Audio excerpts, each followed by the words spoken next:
In today's video, I'm going to teach you how to mute on Zoom. Whether you're a beginner or have been using Zoom for a while, muting and managing audio effectively is a crucial part of conducting smooth and professional video meetings. So let's dive right in and look at the steps you need to follow. First things first, open up your preferred web browser and head over to the Zoom website. If you're working on a desktop or using a laptop, navigating to the website is your starting point. Once you're there, look towards the top right corner of the screen. You'll see an option to sign in. Click on that to begin the login process. If you're using your Google account to access Zoom, you'll see a Google button.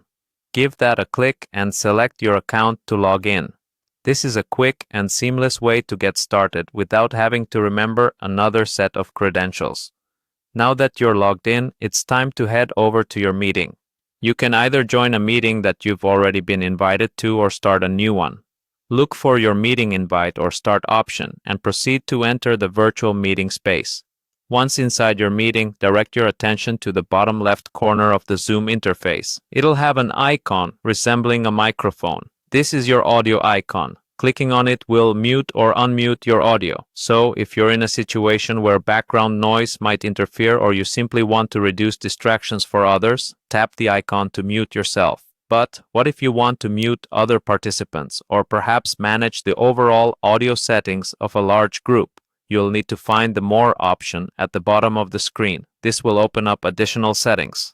After accessing More, look for the Participants option and click on it. Once you've opened the Participants panel, scroll to the bottom of the panel where you'll find the Mute All button. Clicking this will mute all participants in the meeting. This can be particularly useful in classroom settings or large webinars where you need to minimize interruptions. And there you have it. By following these steps, you should be able to effectively mute yourself as well as manage participant audio within Zoom meetings. Remember that mastering these controls can make your meetings more productive and less prone to distractions. Thanks for following along and happy Zooming.